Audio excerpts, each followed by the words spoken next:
ଆଜିକାର ଆଜି କାହାଣୀ ଗୋଟେ କହୁଛି ଏକାଦଶୀ ବ୍ରତ। ଏକାଦଶୀ ବ୍ରତର ମହିମା। ଅଖିଳ ବ୍ରହ୍ମାଣ୍ଡ ନାଥ ଜଗତ କରତା, ତୁମେ ମୋ ପିତା ତୁମେ ମୋ ମାତା, ଦିଅ ଭକ୍ତି ଦିଅ ମୁକ୍ତି ଚତୁର୍ଦିଗ ଦାତା। ସତ ପଛେ ଧର୍ମ ପଛେ ଘେନି ଚାଲ ମତେ, ସତ ପଛେ ଧର୍ମ ପଛେ ଘେନି ଚାଲ ମତେ। ଆଜି ଏକାଦଶୀ ମହିମା କଥା ସଜ୍ଜନ ମଣ୍ଡଳୀ ମାନେ ଶୁଣନ୍ତୁ। ଏକାଦଶୀର ମହିମା। ଯେ କରେ ଏକାଦଶୀ ବ୍ରତ, କହିଲେ ନ ସରେ ତାର ପୁଣ୍ୟ। ତା ପାଇଁ ବୈକୁଣ୍ଠପୁର, ତା ପାଇଁ ବୈକୁଣ୍ଠପୁର। ଏକାଦଶୀ ବ୍ରତ ଯିଏ କରେ, ଯେଉଁ କରନ୍ତି ଏକାଦଶୀ ବ୍ରତ, ସେମାନେ କେଉଁମାନେ କରିବେ ଏକାଦଶୀ ବ୍ରତ? ଏକାଦଶୀ ବ୍ରତ ଅନାଥର ନାଥ ଟହ ତୁମ ନାମ ଅନନ୍ତ, ଅନାଥର ନାଥ ଟହ ତୁମ ନାମ ଅନନ୍ତ। ଅନାଥର ନାଥ କିଏ? କେଉଁମାନେ ହେଉଛନ୍ତି ଅନାଥ?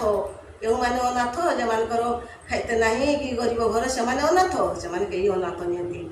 ଅନାଥ ହେଉଛନ୍ତି ଯେତେ ଆମ ଭାରତବର୍ଷରେ ଅଛନ୍ତି ପୁରୁଷ ଲୋକମାନେ, ସେଇ ପୁରୁଷ ଲୋକମାନେ ଅନାଥ।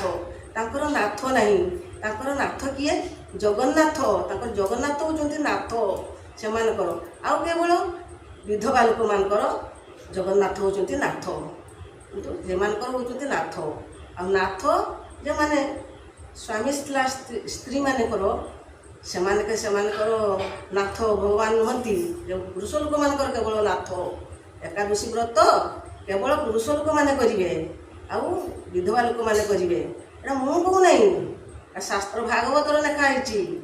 ଏକାଦଶୀ ବ୍ରତ ଭାଗବତରେ ଲେଖା ହେଇଛି। ଭାଗବତ ବାଣୀ ମୁଁ କହୁଛୁ, ମୁଁ କହୁନାହିଁ। ଅମିରସ, ଭାଗବତର ଅମିରସ ସେ ଏକାଦଶୀ ବ୍ରତ କରିଥିଲା।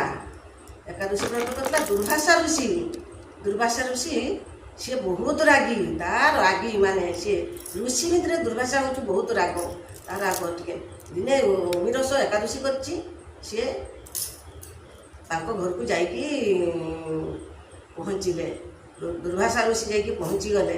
କହିଲେ ଅମିରସ, ମୁଁ ତୁମ ଘରକୁ ଆସିଛି। ଆସିଛ, ଭଲ ହେଇଛି। ଆପଣ ଆସିଛନ୍ତି ଆମ ଘରକୁ, ବହୁତ ଭଲ ହେଇଛି। ଆଜି ଏକାଦଶୀ ବ୍ରତ, ମୁଁ ଏକାଦଶୀ ବ୍ରତ କରିଛି। ଏକାଦଶୀ ବ୍ରତ କରିଛ? ହଉ, ମୁଁ ଯାଉଛୁ ନଦୀ କୂଳକୁ, ଗଙ୍ଗା ନଦୀ କୂଳକୁ ଯାଉଛୁ। ସେଠି ଟିକେ ତପସ୍ୟା କରିକି ଆସିଲେ ପାଳନ କରିବା ଆମେ ଯା।